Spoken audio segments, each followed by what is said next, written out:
మారుమూల ప్రాంతమైన ఏజెన్సీ ప్రాంతం భద్రాచలం. ఈ భద్రాచలంలో వైద్య సేవలు అందిస్తున్న డాక్టర్ ప్రసాద్ రాజు గారితో మనం ఇప్పుడు ఉన్నాము. సార్ నమస్తే సార్. మీరు భద్రాచలమైన మారుమూల ప్రాంతం, అందులోకి ఏజెన్సీ ఏరియా, ఈ ఏరియాలో కిమ్స్ హాస్పిటల్లో మీరు ఆర్థో సర్జన్గా పనిచేస్తున్నారు. మీకు ఎలా అనిపిస్తుంది సార్ ఇక్కడ వర్క్ చేస్తున్నారు? అంటే ఎక్కడో హైదరాబాద్ లాంటి యశోద లాంటి మీరు వర్క్ చేస్తున్నారు, తర్వాత ఇక్కడ భద్రాచలం లాంటి ఏరియాలోకి వచ్చి వర్క్ చేస్తున్నారు. అంటే వర్క్ ఎక్స్పీరియన్స్ ఎలా ఉంది సార్ మీకు ఇక్కడ? నేను యశోద మలక్పేటలో చేశానండి, డిఎన్బి ఆర్థోపెడిక్స్. దాని తర్వాత ఇలాంటి ప్లేస్కి వచ్చి చేయడం అనేది మీన్స్ ఆ యశోద లాంటి పెద్ద పెద్ద హాస్పిటల్స్లో మనకి అందే వైద్య సేవలన్నీ కూడా మనకు భద్రాచలం లాంటి ఈ మారుమూల ప్రాంతాలకు కూడా అందించాలనే ఆలోచనతోనే ఇక్కడికి వచ్చి జాయిన్ అవ్వడం జరిగిందండి. సార్ అయితే ఇప్పుడు మనం ట్రీట్మెంట్ వైజ్గా మాట్లాడుతున్నాం సార్. రెగ్యులర్గా చాలామందిలో చూస్తున్నాము మోకాలు నొప్పులు, ఈ మోకాలు అరుగుదలలు ఎక్కువగా చూస్తున్నాం సార్. దానికి ఎటువంటి లక్షణాలతో ప్రారంభం అవుతాయి సార్? అసలు వాటికి ట్రీట్మెంట్ ఎలా ఉంటుంది? మోకాలు నొప్పులకి చాలా కారణాలు ఉంటాయండి, ఏజ్ వైజ్గా ఉంటుంది. అండ్ వాళ్ళు ఇదివరకు చేసిన వర్క్ బేస్ చేసుకొని మనకు వాళ్ళకి నొప్పులు వస్తూ ఉంటాయి. అరుగుదల మార్పు అనేవి 4 స్టేజీలుగా ఉంటాయి. మనం మొదటి స్టేజీలో మందులతోనూ లేకపోతే లైఫ్ స్టైల్ మోడిఫికేషన్స్ అంటారు. లైఫ్ స్టైల్ మోడిఫికేషన్ మీన్స్ బాస్కెట్లు వేసుకొని కింద కూర్చోకూడదు, ఇండియన్ టాయిలెట్ వాడకూడదు, మెట్లు ఎక్కడ దిగడం ఎక్కువగా చేయకూడదు. ఇలాంటి జాగ్రత్తలు కొంచెం తీసుకొని కొంచెం ఫిజియోథెరపీ ఎక్సర్సైజ్ అనేది చేసుకుంటూ ఉంటే మోకాలు నొప్పులు, అరుగుదల మార్పులు అనేవి ముందుకు వెళ్లకుండా జాగ్రత్త పడవచ్చు. బట్ సెకండ్ స్టేజ్, థర్డ్ స్టేజ్కి వెళ్ళిన తర్వాత అయితే మందుల కన్నా కూడా కొన్ని ఇంజెక్షన్స్ ఉంటాయి. ఇంజెక్షన్స్లో 3 రకాలుగా ఉంటాయి. ఒకటి నొప్పులు తగ్గడానికి స్టెరాయిడ్ ఇంజెక్షన్స్ తీసుకోవచ్చు, ఒక 3 డోసులుగా తీసుకోవచ్చు. దాని తర్వాత పిఆర్పి ఇంజెక్షన్స్ అని ఉంటాయి. మన రక్తం నుంచే ప్లేట్లెట్స్ని సెపరేట్ చేసి వీటిని మళ్ళీ ఇంజెక్ట్ చేస్తాము. వాటి వల్ల అరిగిపోయిన ఏరియాస్లో మళ్ళీ గ్రోత్ పెరిగే అవకాశం ఉంటుంది. అవి కాకుండా ఇంకా సిన్విస్క్ అనే విస్కో సప్లిమెంటేషన్ అనే ట్రీట్మెంట్ ఉంటుంది. థిక్ జెల్ లాంటి ఒక ఇంజెక్షన్ని జాయింట్లోకి ఇంజెక్ట్ చేస్తాం. వీటి వల్ల కూడా సెకండ్, థర్డ్ స్టేజ్ వాళ్ళకి ఉపయోగపడుతుంది. కానీ ఒక 4th స్టేజ్కి వెళ్ళిన తర్వాత మాత్రం దీనివల్ల పెద్ద ఉపయోగం ఉండవు. మందుల వల్ల కానీ ఇంజెక్షన్స్ వల్ల కానీ పెద్ద ఉపయోగం ఉండకపోవచ్చు. అలాంటప్పుడు మోకాల మార్పు ఆపరేషన్ చేసుకుంటే వాళ్ళు కంప్లీట్లీ పెయిన్ ఫ్రీ అవుతారు. They can do they daily activities normally. ఇప్పుడు మనం ఈ మోకాల మార్పిడి టీకేఆర్ చేస్తున్నాం కదా సార్, దాంట్లో ఏమన్నా చేయించుకున్న తర్వాత మళ్ళీ ఏమైనా ఇబ్బందులు తలెత్తే అవకాశాలు ఏమైనా ఉన్నాయంటారా?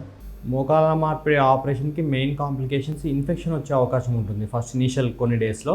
ఆ ఇన్ఫెక్షన్స్ అనేవి రాకుండా ఉండడానికి మనం జాగ్రత్త పడితే సరిపోతుంది. At the same time operation అయిపోయిన తర్వాత ఫిజియోథెరపీ అనేది చాలా ఇంపార్టెంట్ అండి. ఫిజియోథెరపీ అనేది ఎంత మనము కరెక్ట్ ప్రొసీజర్లో దాన్ని ఫాలో చేస్తే అంత ఈజీగా పేషెంట్ నీ మూమెంట్ అనేది కంప్లీట్గా వచ్చేస్తుంది. సో అది తప్పితే మిగతా కాంప్లికేషన్స్ పెద్దగా ఏముండవు అండ్ పెయిన్ ఫ్రీ లైఫ్ ఉంటుంది. సార్ అంటే ఇలాంటి పెరిఫెరీ ఏరియాస్లో మీరు టీకేఆర్ సర్జరీస్ ఆల్రెడీ చేసామని చెప్తారు. ఎన్ని సర్జరీల వరకు మీరు చేస్తున్నారు సార్ ఇక్కడ? ఇప్పుడు ఈ హాస్పిటల్లో ఒక 4 సర్జరీల దాకా చేసామండి. Patients are normal and they are willing for their second knee surgery also. Okay sir. అలాగే ఇప్పుడు మనకి ఎక్కువగా ఈ మోకాళ్ళ నొప్పులతో కాకుండా చాలా వరకు కూడా వయసుతో సంబంధం లేకుండా కీళ్ళ నొప్పులు చాలా ఇబ్బందులు చేస్తున్నాం. ఎస్పెషల్లీ ఈ ఏరియాలో చాలామందికి మనం చూస్తున్నాం. ఎందువల్ల వస్తుంటాయి సార్ అవి? మామూలుగా అయితే మల్టిపుల్ జాయింట్ పెయిన్స్, పాలిఆర్థరాలజీ అంటారు. పాలిఆర్థరాలజీకి చాలా కారణాలు ఉంటాయి.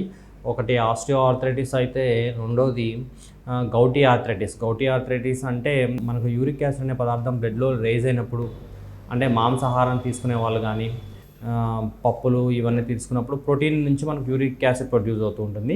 ఆ యూరిక్ యాసిడ్ని బ్లడ్లో కంట్రోల్ చేసే ఎంజైమ్ కొంతమందికి డెఫిషియెంట్ ఉండడం, తక్కువగా ఉండడం వల్ల ఈ యూరిక్ యాసిడ్ అనే పదార్థం బ్లడ్లో పెరిగి అవి రాళ్ళుగా ఫామ్ అయ్యి చిన్న చిన్న మనకు కంటికి కనిపించిన చిన్న చిన్న రాళ్ళుగా ఫామ్ అయ్యి అవి జాయింట్స్లో వెళ్ళి కూర్చోవడము, ఆ జాయింట్స్ని ఇరిటేట్ చేయడము, వాపులు రావడము ఇవన్నీ జరుగుతూ ఉంటాయి. ఇది ఒక రకమైన కారణము. దానికి కొన్ని ఫుడ్లో చేంజెస్ చేసుకోవడము అండ్ దానికి సంబంధించిన మెడికేషన్స్ వాడుకోవడం వల్ల దాని నుంచి రిలీఫ్ వస్తుంది. And second is rheumatoid arthritis. Rheumatoid ఆర్థరైటిస్లో కూడా మల్టిపుల్ జాయింట్ పెయిన్స్ వస్తాయి. అండ్ పొద్దున్నే మార్నింగ్ స్టిఫ్నెస్ అని ఉంటుంది, జాయింట్స్ అన్నీ స్టిఫ్గా ఉన్నట్టుగా ఉంటాయి. దీనికి సంబంధించి రుమటాయిడ్ ఆర్థరైటిస్కి ఒక separate treatment of way of treatment ఉంటుంది, ఒక ప్రోటోకాల్ ట్రీట్మెంట్ ఉంటుంది. ఆ ట్రీట్మెంట్ అనేది కొన్ని మంత్స్గా మనం ఫాలో అవ్వాల్సి వస్తుంది. రుమటాయిడ్ ఆర్థరైటిస్లో ఇలా ఉంది సార్. ఎక్కువగా ఈ మీరు చెప్పిన ఈ కంప్లైంట్స్కి ఎటువంటి డైట్ ఫాలో అవుతే మంచిది అంటారు సార్? ఎటువంటి అవాయిడ్ ఫుడ్స్ ఏమన్నా? ఇలా చెప్పినట్టుగా యూరిక్ యాసిడ్ పెరిగిన వాళ్ళకైతే మాత్రం చికెన్, మటన్, ఫిష్, గుడ్డు, పప్పు, ఒకవేళ ఆల్కహాల్ తీసుకునే అలవాటు ఉంటే ఆల్కహాల్, నట్స్ ఇవన్నీ తీసుకోకుండా ఉండాలి ఒక నెల రోజుల పాటు. అట్ ద సేమ్ టైం మరి ఏం తీసుకోవచ్చు అంటే ఆకుకూరలు, కూరగాయలన్నీ కూడా బాగానే తీసుకోవచ్చు. బట్ ప్రోటీన్ కంటెంట్ ఉన్న ఐటమ్స్ మాత్రం తగ్గించి తీసుకోవాలి. దానికి సంబంధించిన మెడికేషన్స్ కూడా వాడుకోవాలి సార్. అయితే ఈ ఫ్రోజన్ షోల్డర్ అది అసలు ఏంటి సార్? అది దాని లక్షణాలు ఎలా ఉంటాయి? ఫ్రోజన్ షోల్డర్ అంటే అండి, మనము భుజాన్ని మనం కదపాలంటే దాని చుట్టూ ఉన్న కండరాలన్నీ కూడా కరెక్ట్గా ఫంక్షన్ అవ్వాలి. అవి ఏమవుతూ ఉంటాయంటే ఒక్కోసారి బిగుసుకుపోతూ ఉంటాయి. అంటే షుగర్ ఉన్న పేషెంట్స్లో కానీ కొంతమందికి సడన్గా పట్టేయడం లాంటిది కానీ అట్లా వస్తుంది. దానికి చాలా వరకు స్పెసిఫిక్ కాజెస్ ఏం లేవు. బట్ అది వచ్చిన తర్వాత అది 4 స్టేజెస్లో నడుస్తుంది. ఫస్ట్ పెయిన్ ఉండడము, దాని తర్వాత స్టిఫ్ అయిపోవడము, దాని తర్వాత పెయిన్ లేకుండా ఓన్లీ స్టిఫ్నెస్ ఉండడము, ఇలా ఒక్కొక్క స్టేజ్ని వెళ్తూ ఉంటుంది. అది మనము దానికి అది ఈ స్టేజ్లన్నీ కంప్లీట్ అవ్వడానికి కొన్ని నెలల టైం పడుతుంది.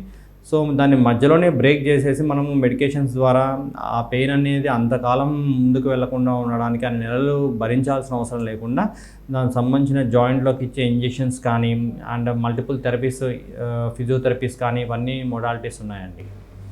దాన్ని ఫ్రోజన్ షోల్డర్ అంటారు. సార్, ఈ బ్యాక్ పెయిన్ ఎక్కువగా కంప్లైంట్ చెప్తుంటారు సార్. అంటే వాళ్ళు చేసే వర్క్ పరంగా కానీ లేదంటే వాళ్ళు తీసుకునే కొన్ని అలవాట్లు కానీ దీనివల్ల ఎక్కువగా చాలామందిలో ఈ బ్యాక్ పెయిన్ ఎక్కువగా చూస్తుంది సార్.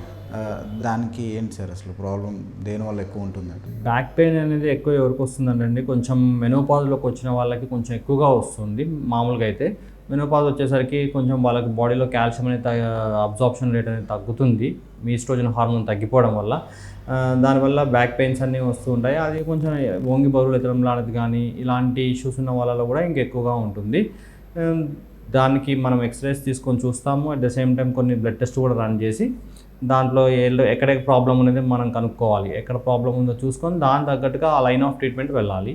అండ్ ఫిజియోథెరపీ అండ్ కొన్ని రెస్ట్రిక్షన్స్ అంటే లైఫ్ స్టైల్ చేంజెస్ అంటాం వాటిని.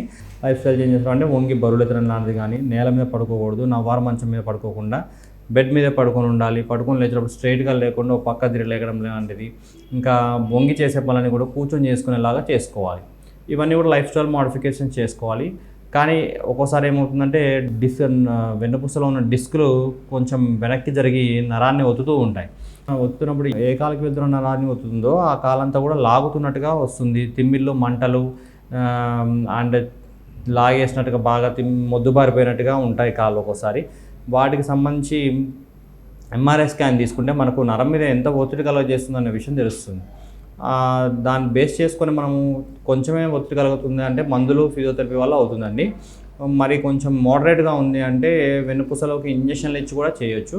ఇంకా సివియర్గా ఉన్న కండిషన్స్లో అయితే మనము ఆ డిస్క్ అండ్ ఆ నరాన్ని ఒత్తుతున్న కారణాలు ఏవైతే మనం ఎంఆర్ఐలో కనిపెడతామో వాటికి తగ్గట్టుగా మనము సర్జరీ చేసి నరువుని రిలీవ్ చేస్తే ఆ ప్రాబ్లమ్స్ అనేవి తగ్గేది ఉంటుంది. ఇవన్నీ మనకు ఎంఆర్ఐలోనే తెలుస్తుంది వివరం ఏం చేయాలి అనేది. ఈ ఆర్థరైటిస్ ఎక్కువ ఎన్ని రకాలు ఉంటాయి సార్? దాంట్లో అంటే గ్రేడ్స్ ఏమైనా ఉంటాయా? లేదంటే ఆస్టియో ఆర్థరైటిస్లో అయితే 4 గ్రేడ్స్గా ఉంటుంది. అంటే ఆస్టియో ఆర్థరైటిస్ అంటే ఏం లేదు, ఎముక ఏదో పాడైపోవడం కాదు, దాని జాయింట్లో ఉన్న పొర అనేది పోవడం అనమాట. మన జాయింట్లో ఉన్న పొర అనేది పోవడం, గుజ్జు కూడా తిక్కుగా ఉండే గుజ్జు నీరులాగా అయిపోవడం, దానివల్ల లూబ్రికేషన్ ఎఫెక్ట్ తగ్గిపోయి 2 ఎముకలు గుద్దుకొని పెయిన్ వస్తూ ఉంటుంది అనమాట. సో అది 4 స్టేజెస్గా ఉంటుంది. స్టేజ్ని బట్టిగా ట్రీట్మెంట్ ఉంటుంది నేను నాకు చెప్పినట్టుగా. పాదాల నొప్పుల్ని ప్లాంటార్ ఫేషియైటిస్ అంటారండి. ప్లాంటార్ ఫేషియైటిస్ అంటే మన పాదంలో ఉండే షీట్ లాంటి మజిల్ ఉంటుంది, ఆ మజిల్ బిగుసుకుపోవడాన్ని ప్లాంటార్ ఫేషియైటిస్ అంటారు. ఈ ప్రాబ్లం ఉన్న వాళ్ళు పొద్దున్నే లేచినప్పుడు ఫస్ట్ స్టెప్ వేసినప్పుడు చాలా ఇబ్బంది పడుతూ ఉంటారు. అండ్ కొంచెం సేపు రెస్ట్ తీసుకొని మళ్ళీ 2 అడుగులు వేయాలన్నా కూడా ఇబ్బంది పడుతూ ఉంటారు. ఇది ఎందుకు వస్తుందంటే దీనికి చాలా రీజన్స్ ఉంటాయండి. యూరిక్ యాసిడ్ పెరగడం వల్ల అయి ఉండొచ్చు, ఇన్ఫెక్షన్ పెరగడం వల్ల అయి ఉండొచ్చు, లేకపోతే ఆ ప్లాంటార్ ఫేషియా అటాచ్మెంట్ దగ్గర చినుగులు ఫామ్ అవడం వల్ల కూడా ఇలా అవుతుంది. అండ్ అక్కడ క్యాల్కేనియం స్పర్ అనే ఒక ఎక్స్ట్రా బోన్ పెరగడం వల్ల కూడా ఇట్లా ప్లాంటార్ ఫేషియైటిస్ వస్తుంది. సో అక్కడ మనం ఏం ప్రాబ్లం ఉందనేది ఇన్వెస్టిగేషన్స్ ద్వారా మనం తెలుసుకుంటాము. యూరిక్ యాసిడా, ఇన్ఫెక్షనా, లేకపోతే క్యాల్కేనియల్ స్పర్సా, ఏం ప్రాబ్లం ఉందో తెలుసుకొని దానికి తగ్గట్టుగా ట్రీట్మెంట్ చేసుకోవాల్సి వస్తుంది. And physiotherapy is also important for planter fasciitis. Like life style modifications, అంటే ఎంసీఆర్ చెప్పులు వాడటము, ఇంట్లో ఒక జత బయట ఒక జత, అండ్ కొన్ని ఫిజియోథెరపీ ఎక్సర్సైజ్ చేయడము, ఇవి చేయడం వల్ల కూడా ఈ ప్లాంటార్ ఫేషియటిస్ నుంచి మనకు ఉపశమనం కలుగుతుంది. ఒకవేళ ఇలా మందులు వాడుతున్నా సరే ప్లాంటార్ ఫేషియటిస్ నుంచి ఉపశమనం కలగకపోతే నెక్స్ట్ ఆప్షన్ ఇస్ ఇంజెక్షన్స్ చేస్తాము అక్కడ లోపల ఉన్న వాపు తగ్గడానికి. అయినా సరే కూడా తగ్గట్లేదు అంటే మాత్రం ప్లాంటార్ ఫేషియాని రిలీజ్ చేస్తాము. ఇప్పుడు మన చిన్నపిల్లల్లో ఎముకలు వంగి పుట్టడం ఆ ప్రాబ్లమ్స్ ఉంటాయి కదా సార్, దాన్ని ఏమంటాం సార్? అది విటమిన్ D3 డెఫిషియన్సీస్ వల్ల అలా ఎముకలు అనేది వంకరగా పుట్టడం జరుగుతుంది. అంటే మనం ప్రెగ్నెన్సీ దశలో ఉన్నప్పుడు మదర్ ఫీడింగ్ అనేది ఇంపార్టెంట్. విటమిన్ D3 కానీ అండ్ ఐరన్ కానీ ఇలాంటి సప్లిమెంట్స్ అన్నీ కూడా కరెక్ట్ లెవెల్లో వెళ్తూ ఉండాలి. లేకపోతే ఇలా పోషణ తక్కువ ఉన్నప్పుడు మదర్కి ఆ టైంలో పిల్లలు కూడా అలా తక్కువ పోషణతో పుడతారు. పుట్టిన తర్వాత కూడా వాళ్ళకి వెళ్ళాల్సిన విటమిన్ D3 సప్లిమెంట్స్ కానీ అండ్ మల్టీవిటమిన్ సప్లిమెంట్స్ కానీ అన్నీ రెగ్యులర్గా వెళ్తూ ఉండాలి. అలాంటప్పుడు ఈ ప్రాబ్లమ్స్ని నివారించే అవకాశం ఉంటుంది. సార్, చిన్నపిల్లలు నార్మల్గానే స్కూల్స్లో ఉండే పిల్లలు కానీ ఆడుకుంటూ కింద పడితేనే ఈ రోజున ఫ్రాక్చర్స్ అయ్యే ఎక్కువ అవకాశాలు కనబడుతున్నాయి. ఎక్కువ ఏ లోపం వల్ల, అంటే తీసుకునే ఫుడ్లో ఏమైనా ప్రాబ్లమ్స్ ఉన్నట్టయితేనే ఈ ప్రాబ్లమ్స్ ఎక్కువ కనబడుతాయి. కాల్షియం అనేది తక్కువ తీసుకోవడం వల్ల, లేకపోతే వాళ్ళు మిగతా మల్టీవిటమిన్ న్యూట్రిషన్ వాళ్ళకి సకాలమైన పోషణ, వాళ్ళ పోషణలో అన్ని రకాల ఇంగ్రీడియంట్స్ ఉండాలి. మీన్స్ మల్టీవిటమిన్స్ కానీ అండ్ ఇవన్నీ కూడా కరెక్ట్ లెవెల్లో వెళ్తూ ఉంటే వాళ్ళకి ప్రాబ్లమ్స్ అనేవి రాకుండా ఉంటాయి. ఓకే డాక్టర్ గారు, మీ అమూల్యమైన సమయాన్ని మా కోసం వెచ్చించి ఎన్నో సలహాలు సూచనలు మీరు అందించారు. Thank you sir. Thank you.